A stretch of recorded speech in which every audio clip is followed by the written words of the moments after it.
Hi guys, തണ്ണിമത്തൻ നമ്മൾ പല രീതിയിൽ ജ്യൂസ് അടിക്കാറുണ്ടല്ലേ. ഒരു വട്ടമെങ്കിലും ഇങ്ങനെ ഒന്ന് ട്രൈ ചെയ്ത് നോക്കണേ. ഈ മുഹബത്ത് കാ സർബത്ത് ഭയങ്കര ടേസ്റ്റിയായൊരു സർബത്താട്ടോ. എന്നാൽ ഇങ്ങനെ ഒന്ന് ഉണ്ടാക്കി നോക്കിയാലോ. ഒരു വത്തക്കൻ്റെ കഷ്ണം എടുക്കുക, കുനുകുനാ അരിഞ്ഞെടുക്കുക, മറ്റൊരു പാത്രത്തിലേക്ക് മാറ്റുക. അല്ലെങ്കിൽ ഇതേമാതിരി ഇതേ ഉള്ളൊരു പാത്രത്തിലേക്ക് മാറ്റിയാലും മതി കേട്ടോ. എൻ്റെ പാത്രം അടിപൊളിയല്ലേ. ഇതാണ് നമ്മുടെ ബൗള്. ഇതിലേക്ക് വേണ്ട സാധനങ്ങൾ ഇട്ട് കൊടുക്കട്ടോ. ഞാൻ ഇവിടെ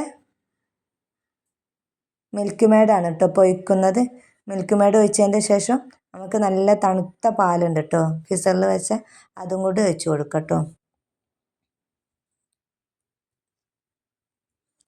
പാൽ ഒഴിച്ചതിൻ്റെ ശേഷം നമുക്ക് പഞ്ചസാര ഇട്ട് കൊടുക്കുക. പഞ്ചസാര ഇട്ടിട്ട് നല്ലവണ്ണം ഇളക്കി യോജിപ്പിക്കുക കേട്ടോ. നല്ല ടേസ്റ്റിയായൊരു മുഹബത്ത് കാ സർബത്ത് ഇവിടെ റെഡിയായി. അപ്പോൾ ചിയാ സീഡ് ഉണ്ടെങ്കിൽ അതും കൂടെ ഒന്ന് വെള്ളത്തിലിട്ട് കുതിർക്കാൻ വെക്കുക കേട്ടോ.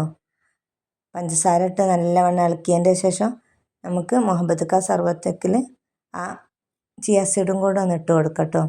പിന്നെ കുരു അധികം ഉണ്ടെങ്കിൽ അതൊക്കെ ഒന്ന് എടുത്ത് മാറ്റട്ടോ. ഞാൻ കുറച്ചൊക്കെ എടുത്ത് മാറ്റിയിട്ടുണ്ട്, ബാക്കി ഇതിൽ തന്നെ ഉണ്ട് കേട്ടോ. അപ്പോൾ ക്ലാസ്സിലേക്ക് മാറ്റിട്ടോ.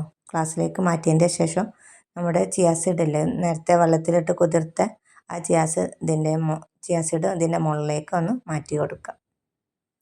അപ്പം നമ്മുടെ മുഹബത്ത് കാ സർബത്ത് ഇവിടെ റെഡി.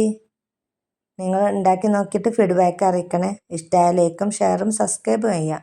മറ്റൊരു റെസിപ്പി ആയിട്ട് നാളെ വരാം.